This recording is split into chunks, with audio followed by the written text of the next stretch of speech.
بسم اللہ الرحمن الرحیم۔ السلام علیکم ورحمۃ اللہ وبرکاتہ۔ مدینے کی پرسکون رات تھی، ہر طرف سکون، مگر امیر المومنین حضرت عمر فاروق رضی اللہ عنہ کا دل امت کے حال سے بے چین رہتا۔ وہ اکثر رات کو گلیوں میں گشت کرتے تاکہ دیکھی کوئی بھوکا یا مظلوم تو نہیں۔ اسی دوران ایک جھونپڑی سے رونے کی آواز آئی۔ حضرت عمر فاروق رضی اللہ عنہ رک گئے، قریب گئے تو دیکھا ایک بیوہ عورت اپنے چھوٹے بچوں کو بہلا رہی ہے۔ دیگچی چولہے پر رکھی ہے جس میں صرف پانی ابال رہی ہے۔ بچے بھوک سے بلک رہے تھے مگر ماں انہیں بہلانے کے لیے دکھا رہی تھی کہ کھانا پک رہا ہے۔ یہ منظر دیکھ کر حضرت عمر رضی اللہ عنہ کی آنکھوں سے آنسو جاری ہو گئے۔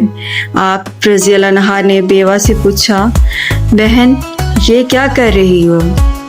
عورت نے روتے ہوئے کہا، میرے بچے بھوکے ہیں، میرے پاس کھانے کو کچھ نہیں، میں پانی ابال رہی ہوں تاکہ یہ سمجھیں کہ کھانا پک رہا ہے اور یوں یہ نیند میں سو جائیں۔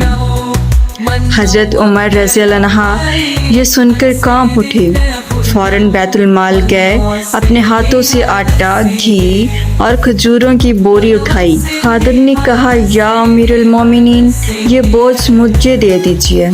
حضرت عمر رضی اللہ عنہ نے جواب دیا، یہ بوجھ عمر ہی اٹھائے گا کیونکہ قیامت کے دن میرے کندھوں پر ہی اٹھایا جائے گا۔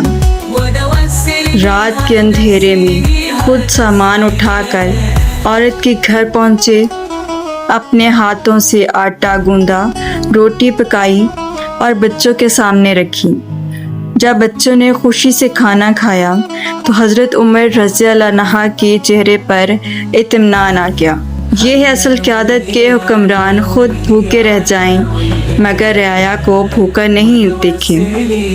حضرت عمر رضی اللہ عنہ نے فرمایا، کاش آج کے حکمران سمجھ جائیں کہ اصل ذمہ داری اقتدار کی کرسی پر بیٹھنا نہیں ہے بلکہ بھوکوں کو کھانا کھلانا اور مظلوموں کے آنسو پہنچنا ہے۔